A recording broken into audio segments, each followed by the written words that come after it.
तो hi friends, welcome है आप सभी का। नमस्कार, जोहार, आदाब, सत श्री अकाल। ठीक है, चलिए शुरू करते हैं क्लास।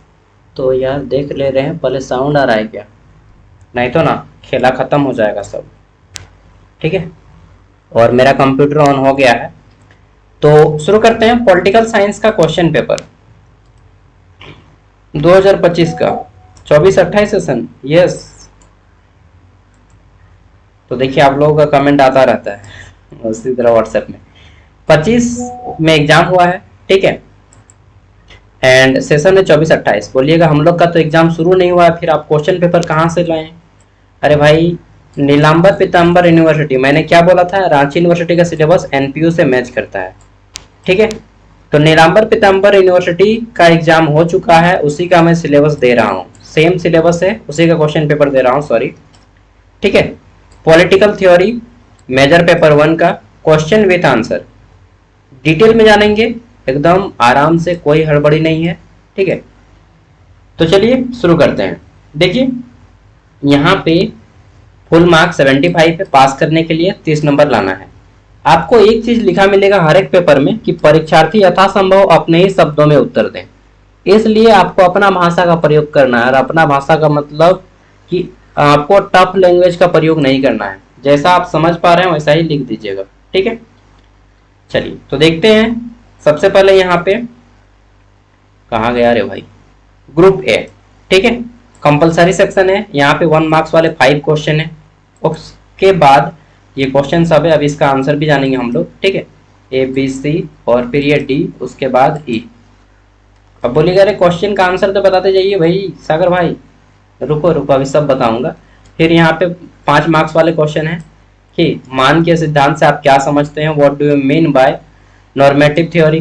दूसरा है हमारा कि लोकतंत्र के अभिजात्य सिद्धांत से आप क्या समझते हैं, what do you mean by elite theory of democracy. ये 5 मार्क्स वाले हैं।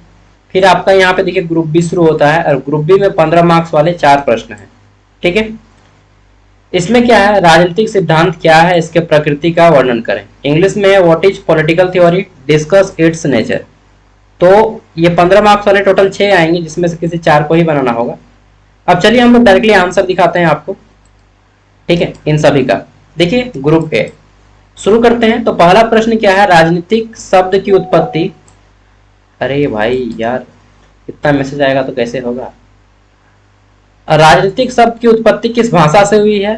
ठीक है, the word politics originated from which language. ठीक है, तो ये जो राजनीतिक शब्द है दोस्त, यह शब्द हुआ है ग्रीक भाषा से। किस भाषा से? ग्रीक। ठीक है, कलर चेंज कर देते हैं यार, ये ठीक है। हाँ, नहीं नहीं नहीं, पता नहीं चलता है ना। कौन सा देंगे? ब्लैक। हाँ, ब्लैक चलेगा। तो राजनीति जो शब्द है ग्रीक भाषा का शब्द है, सिंपल लिखेगा एक वर्ड में, the word politics originated from Greek language. ठीक है, नेक्स्ट है हमारा यहाँ पे दास कैपिटल, ये किताब का नाम है। ठीक है, दास कैपिटल पुस्तक की रचना किसने की? Who wrote the book Das Kapital. तो इसका राइट आंसर हो जाएगा दास कैपिटल की रचना कार्ल मार्क्स ने की। आप डायरेक्टली आंसर कर सकते हैं कार्ल मार्क्स। ठीक है, विश्व के सभी मजदूर एक हो जाओ, ये कार्ल मार्क्स का नारा था। ठीक है, तो कार्ल मार्क्स को जाता है इसका श्रेय। नेक्स्ट देख लेते हैं अगला प्रश्न। प्रश्न पूछा गया था निम्नलिखित में से नारीवादी फेमिनिस्ट सुधारक कौन है? ठीक है, 4 गो थिंकर का नाम दिया रहेगा और आपको एक आंसर करना होगा। तो ऐसा क्वेश्चन में तो आप लोग फंस जाइएगा। सावित्रीबाई फुले भारत में, ठीक है, पंडिता रमाबाई, फातिमा शेख, सभी नारीवादी सुधारक थी। तो आपको 4 ऑप्शन में कुछ भी मिल जाए, सावित्रीबाई फुले। ठीक है, झारखंड में एक योजना चलता है सावित्रीबाई फुले किशोरी समृद्धि योजना, पंडिता रमाबाई ये भी थे, फातिमा शेख नारीवादी दृष्टिकोण, इस्लाम धर्म से भी थे। ठीक है, सभी वर्गों ने यहाँ पे बढ़ चढ़ के हिस्सा लिया है इसमें, अतः सही उत्तर इनमें से सभी होगा। ठीक है, Savitribai Phule, Pandita Ramabai and Fatima Shaikh were all feminist reformer. Hence, hence मतलब इसलिए, HENC, हैंस, हैंस मतलब इसलिए। ठीक है, सो मतलब भी इसलिए होता है, देयरफॉर मतलब भी इसलिए होता है। Hence the correct answer is all of this. Okay, next question है हमारा, लोकतंत्र की सर्वश्रेष्ठ परिभाषा किसने दी? Who gave the best definition of democracy? तो लोकतंत्र की सर्वश्रेष्ठ परिभाषा अब्राहम लिंकन ने दी थी। मैंने इससे पहले वाले वीडियो में बहुत अच्छे से बताया था कि उन्होंने कहा था कि लोकतंत्र जनता का, जनता के लिए और जनता के द्वारा किया गया शासन है। ठीक है, जनता का, जनता के द्वारा और जनता के लिए किया गया शासन को ही लोकतंत्र कहते हैं। ठीक है, the best definition of democracy was given by Abraham Lincoln. He said that democracy is government of the people, by the people and for the people. ठीक है, आगे देख लेते हैं नेक्स्ट। एक मिनट, मैं ना इसको ऑफ कर देता हूं थोड़ा सा। पूछ मेरे महबूब सनम, तुझे कितना प्यार मैं करता हूँ। चलिए, तो गाना भी गाते रहिएगा आप लोग एकदम एग्जाम में। ठीक है, टन टन टन टन टन तारा। अच्छा, फिर बोलिएगा थोड़ा सा जोर से, चलती है क्या 9 से 12। फिर उधर से आएगा, देखा है क्या सैंडल मेरा, कितने नाफ का है, छप जाएगा चेहरे पे तेरा। ठीक है, चलिए, तो अगला है हमारा उत्तर आधुनिकतावाद। पोस्ट मॉडर्निज्म के जनक कौन है? Who is the father of post modernism? तो उत्तर आधुनिकतावाद के जनक, इसको आप डायरेक्टली नाम लिख सकते हैं, जिया फ्राकोइस लियोतार। गजब नाम है भाई, गजब। ठीक है, इतना बड़ा नाम ना कि याद भी नहीं रहेगा आदमी का। जिया फ्राकोइस लियोतार माने जाते हैं।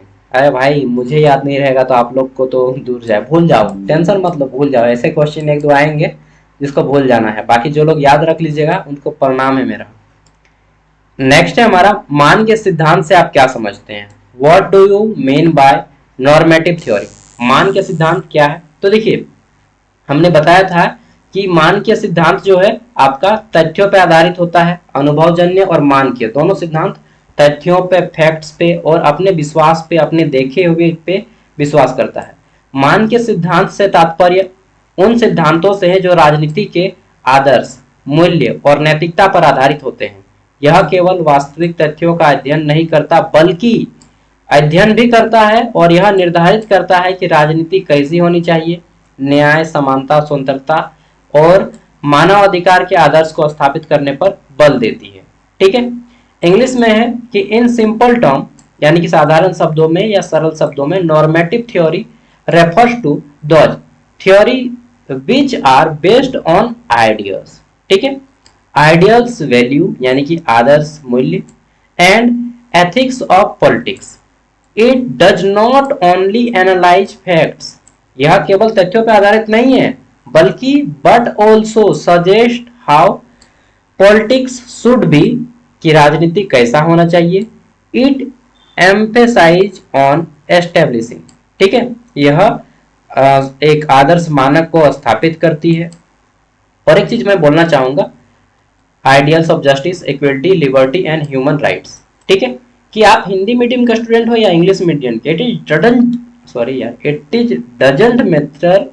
आपको इस बात पे फोकस करना चाहिए कि आप दोनों भाषा को पढ़ें, नोट्स अपने ही भाषा में बनाएं, बट पढ़ाई दोनों भाषाओं में करें।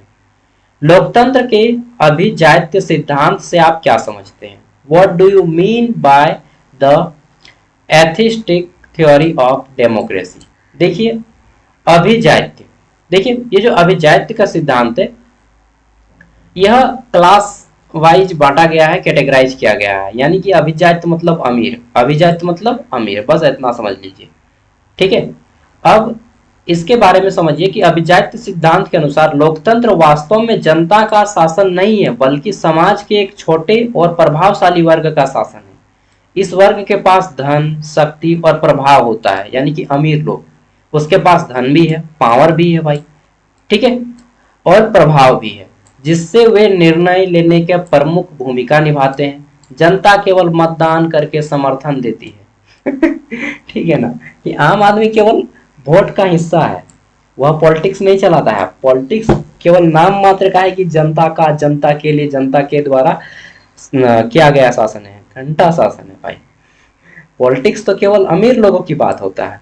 ठीक है, एगो 100 में अब एगो निकल जाएगा कोई गरीब घर का, ठीक है, तो उसको देख के बोलेगा देखो उसका भी बेटा बना। अरे 100 में 1% है भाई, वहां देखिए ना, जब 100 में 60% लोग नॉर्मल फैमिली से बिलोंग करते हैं और वो एमएलए या एमपी बनते हैं, तब जाके हम बोलेंगे कि वास्तव में लोकतंत्र जो है अब समानता पे आधारित है। नहीं तो देखिए सब एमपी एमएलए जो है अरबपति करोड़पति खरबपति बाप का बेटा, ठीक है, और ये सब है। गरीब तो आदमी खाली मैया सामान ले रहा है और हड़िया पी के सो जा रहा है ना। लो भाई तुम खाओ, हड़िया पियो, दारू पियो, खाओ, एक नंबर से आराम से रहो घर में। According to the elitist theory, ठीक है, ये क्या बोलता है elitist theory, democracy is not truthly, ठीक है, डेमोक्रेसी इज नॉट ट्रूली, वास्तव में सही नहीं है। ट्रू क्या है, सत्य यह है, the rule of the people but, ठीक है, rather the rule of a small and in, एक मिनट सॉरी, कहां पे थे, इनफ्लुएंशियल ग्रुप इन सोसाइटी, ठीक है, दिस ग्रुप हैविंग वेल्थ, उनके पास धन है, पावर, उनके पास शक्ति है, ठीक है, and influence place the main role in decision making, तो वो जो है क्या करता है कि सभी लोगों पे शासन करता है, डिसीजन मेकिंग देता है, अपना प्रभुत्व जमाता है, ठीक है। तो इस तरह से आपको आंसर कर देना है। आगे देख लेते हैं नेक्स्ट क्वेश्चन। अगला प्रश्न क्या है, राजनीतिक सिद्धांत क्या है, व्हाट इज पॉलिटिकल थ्योरी, इसके प्रकृति का वर्णन करें। What is political theory, discuss it's nature. राजनीतिक सिद्धांत क्या है, तो राजनीतिक सिद्धांत और शासन, राजनीतिक सिद्धांत और राजनीतिक शासन जो है व्यवस्था का वैज्ञानिक अध्ययन करता है। इसमें हम लोग क्या पढ़ते हैं, शक्ति, अधिकार, न्याय, समानता, स्वतंत्रता, लोकतंत्र और राज्य जैसे मूलभूत तत्वों का विशेष अध्ययन करते हैं या क्रमबद्ध या सिस्टमेटिक अध्ययन करते हैं। आपको मैंने पिछले वीडियो में भी बताया था, अगर नहीं देखें तो देख लीजिएगा, इस वीडियो का डिस्क्रिप्शन में दे दूंगा, सॉरी एंड स्क्रीन में दे दूंगा, ठीक है। उसमें मैंने बताया था कि ये वर्ड आप ध्यान से सुन लीजिएगा, याद कर लीजिएगा, शक्ति, अधिकार, न्याय, इसमें भी आप राजनीतिक न्याय, आर्थिक न्याय, सामाजिक न्याय, सांस्कृतिक न्याय, समानता, स्वतंत्रता, लोकतंत्र, ऐसा वर्ड है जहां पे आप किसी भी जगह पे प्रयोग कर दें वह काम दे देगा। और एक वर्ड ऐसा कि विभिन्न चिंतकों या विचारकों के इसमें अध्ययन क्या है और उसके मतभेद पाए गए हैं। ऐसा आप हर प्रश्न में आप ये आंसर कर सकते हैं कि विभिन्न राजनीतिक विचारों के द्वारा चिंतन किया गया है और उनके विचारों में मतभेद पाया गया है। ये वर्ड आप हर जगह दीजिएगा, क्योंकि जितने भी राजनीतिक विचारक हैं सब एक दूसरे से अलग अलग भाषण देते हैं, सबका अलग अलग भाषण झाड़ते हैं, ठीक है, और सबका अलग अलग रहता है, ठीक है। तो ये वर्ड आप हर जगह यूज कर सकते हैं। मैं जब पॉलिटिकल साइंस ग्रेजुएशन कर रहा था, मैं ऐसा वर्ड को चुन चुन के रखता था कि जहां जहां पे मैं हर जगह प्रयोग कर सकूं, because I am graduate past from Vinod Bihari Mahato Koylanchal University, ठीक है, political science honours and masters in public administration, ठीक है, और वो मैंने इग्नू से किया है। चलिए आगे देख लेते हैं। तो राजनीतिक सिद्धांत हमें यह समझने में मदद करता है कि समाज कैसे संगठित होता है और शासन किस प्रकार संचालित होता है, कि एक समाज में जो है लोग कैसे रहते हैं, कैसा राजनीतिक जीवन जीते हैं, ठीक है, अपना शासन कैसा करते हैं। नाम मात्र का जनता के पास शक्ति है, जनता के पास कुछ भी नहीं है, ठीक है कुछ भी बताओ तो। एक पुलिस के पास जाइए आप रिपोर्ट लिखवाने, वो पैसा लेगा पहले, ठीक है, तब जाके आपका काम करेगा, नहीं तो ऐसा गाली देगा और भगा देगा ना कि आपको खुद अरमान लगने लगेगा। ठीक है, नाम मात्र का अधिकार है, जनता वास्तव में कुछ नहीं है, जनता आम है, आम जनता है, समझे बात को। इसके माध्यम से हम राजनीतिक संस्थाओं और राजनीतिक वैधता, उद्देश्य और प्रभाव का मूल्यांकन करते हैं। आप अपने शब्दों का प्रयोग कीजिएगा, ठीक है। राजनीतिक सिद्धांत की प्रकृति बहुआयामी है, मतलब बहुत सारी चीजों के बारे में हम लोग राजनीतिक सिद्धांत में पढ़ते हैं। यह मानकीय, ठीक है, यानी कि नॉर्मेटिव है, क्योंकि यह राजनीतिक के आदर्श, मूल्य और नैतिकता की चर्चा करता है। लेकिन नाम मात्र की नैतिकता है, वास्तव में कोई राजनीतिता नैतिक होता है, आपको लगता है। दूसरा, यह अनुभवजन्य है, यानी कि इम्पीरिकल है, ठीक है, क्योंकि यह तथ्यों पे आधारित है, वास्तविक घटनाओं पे आधारित है, ठीक है, इन सब का अध्ययन करता है। तीसरा, यह बहुविषय, यानी कि इसमें जो है बहुत सारे डिसिप्लिन है, इंटर डिसिप्लिनरी है, क्योंकि इसमें इतिहास भी पढ़ना होता है आपको। अब जैसे आपको पढ़िएगा भारत लोकतंत्र, फिर पढ़िएगा कि भारतीय लोकतंत्र, जैसे ही भारतीय लोकतंत्र पढ़िएगा तो फिर आप प्राचीन थोड़ा सा इतिहास में चले जाएंगे, चाणक्य से, ठीक है, चाणक्य का सिद्धांत पढ़िएगा, फिर अंग्रेजों का सिद्धांत पढ़िएगा, तो हिस्ट्री भी पढ़ना पड़ता है, समाज शास्त्र भी पढ़ना पड़ेगा आपको, क्योंकि आप पढ़ते हैं जैसे सामाजिक अधिकार, तो वो समाज शास्त्र का अर्थ है। आर्थिक, आपको आर्थिक भी पढ़ना पड़ेगा, अर्थशास्त्र, जैसे आपको पढ़ना है कि दूसरे देशों के साथ व्यापार हो रहा है, ग्लोबलाइजेशन है, तो ये सब आपका अर्थशास्त्र में आएगा। दर्शन का भी पढ़ना पड़ेगा आपको, मतलब विभिन्न सब विषय के साथ इसका संबंध है, ठीक है। फिलोसफी भी पढ़ना पड़ेगा कभी कि नहीं, जो जैसे राज्य का सिद्धांत है, राज्य का सिद्धांत क्या है, राज्य का सिद्धांत यह है कि कुछ लोग बोलते हैं कि नहीं, जो राज्य जो है ना, यह जब मनुष्य भगवान जन्म लिया, ठीक है, अल्लाह ईश्वर जन्म लिया, उसके बाद राज्य बनाया। जबकि विकासवादी सिद्धांत बोलता है क्या, कि नहीं, राज्य जो बना है वह धीरे, पहले परिवार बना, फिर समाज बना, फिर एक गांव बना, ठीक है, उससे बड़ा होते होते राज्य बना। तो ये सब आपका फिलोसफिकल टाइप से है, ठीक है। चौथा, यह गतिशील है, क्योंकि यह समय के साथ बदलाव करता है। राजनीति जो है टाइम के साथ बदल जाता है, और कहा भी जाता है कि समय और परिस्थितियों के साथ राजनीति में जो व्यक्ति नहीं बदलता है उसको बदल दिया जाता है। समझ रहे हैं बात को, ठीक है। तो इस तरह से यहाँ पे हिंदी इंग्लिश दोनों में आंसर किया गया है। पांचवा है, कार्ल मार्क्स के ऐतिहासिक भौतिकवाद का वर्णन करें, ठीक है। Describe the historical materialism of Karl Marx, ठीक है। ठीक है, कार्ल मार्क्स का मैंने पिछले वीडियो में भी बताया था कि कार्ल मार्क्स जो है हाथ तोड़ के अपना अधिकार लेने की बात करते हैं। मैं डायरेक्टली बताता हूँ, ठीक है, अपना अधिकार छीन के लेने की बात करते हैं। ये विनम्रता से मांगेंगे नहीं, छीन लेंगे, ठीक है। हिस्टोरिकल मेटेरियलिज्म समाज और इतिहास को समझने का एक वैज्ञानिक दृष्टिकोण है। कार्ल मार्क्स के अनुसार इतिहास का मूल आधार आर्थिक उत्पादन प्रणाली है, ठीक है, समाज का ढांचा है, जैसे कि राजनीति, सांस्कृतिक, धर्म, कानून, आर्थिक आधार, ठीक है, पर टिका होता है। जबकि आर्थिक आधार बदलता है, समाज की संरचना भी बदलती जाती है, ठीक है। मार्क्स ने समाज को विभिन्न चरणों में बांटा, ठीक है, अलग अलग चरणों में बांटा। इन्होंने क्या कहा कि हमारे समाज में अलग अलग चरण है, आदिम साम्यवाद, दास प्रथा है, सामंतवाद है, पूंजीवाद है, और अंततः समाजवाद तथा साम्यवाद। प्रत्येक चरण में उत्पादन के साधनों पर नियंत्रण करते हैं, ठीक है, नियंत्रण करने वाले वर्ग हैं। प्रत्येक चरण में उत्पादन के साधनों पर नियंत्रण करने वाले वर्ग हैं, और श्रमिक वर्ग के बीच संघर्ष होता है। तो कार्ल मार्क्स क्या बोलते हैं कि भाई ये जो है गरीबों को, श्रमिकों को दबाते हैं अमीर लोग, ठीक है, और इस संघर्ष को वर्ग संघर्ष कहा जाता है, ठीक है, क्लास स्ट्रगल कहा जाता है कि अमीर और गरीब का लड़ाई है। पूंजीवाद में यह संघर्ष पूंजीपति, ठीक है, जिसको हम लोग बिजनेसमैन बोलेंगे यहाँ पे, तब आप ज्यादा अच्छे समझ पाएंगे, पूंजीपति, ठीक है, और मजदूर वर्ग, ठीक है। इंग्लिश में इसको हम लोग बोलते हैं बोर्गेसियस, और इसको बोलते हैं प्रोलेट्रियल, प्रोलेट्रिएट, और ये बोर्गेसियस, ठीक है। इनके बीच जो है संघर्ष होता रहता है, ठीक है, संघर्ष मतलब इनके बीच में कॉन्फ्लिक्ट होता रहता है, झगड़ा होते रहता है। मार्क्स का मानना था कि अंततः मजदूर वर्ग क्रांति करके पूंजीवादी व्यवस्था को समाप्त करेगा। मैंने क्या बताया कि हाथ तोड़ के अपना अधिकार लो, वही बोलते हैं कार्ल मार्क्स की मजदूर वर्ग को क्रांति करके अपने पूंजीवादी लोगों से इनकी व्यवस्था समाप्त करनी होगी, और समाज में समाजवाद की स्थापना करनी होगी, ठीक है। तो मैंने एक वर्ड में बोल दिया कि अपना अधिकार तो लो, सबसे पहले बताना है कि अमीर गरीब, ठीक है, कैसे कैसे अमीर पूंजीवादी लोग किस पे क्या करते हैं, ठीक है। आगे देखिए, छठा प्रश्न है, राजनीतिक सिद्धांत के अनुभवजन्य दृष्टिकोण का वर्णन करें। यह सब पूछा गया क्वेश्चन है इसी साल का, हो सकता है आपके एग्जाम में आ जाए, तो आप लोग सब कोई प्रैक्टिस करके जाइएगा, ठीक है। ये सारा का सारा पीडीएफ मैं वीडियो के ऐप में दे दूंगा, ऐप का लिंक वीडियो का डिस्क्रिप्शन में है, ठीक है, ऐप में अपलोड कर दूंगा शाम तक।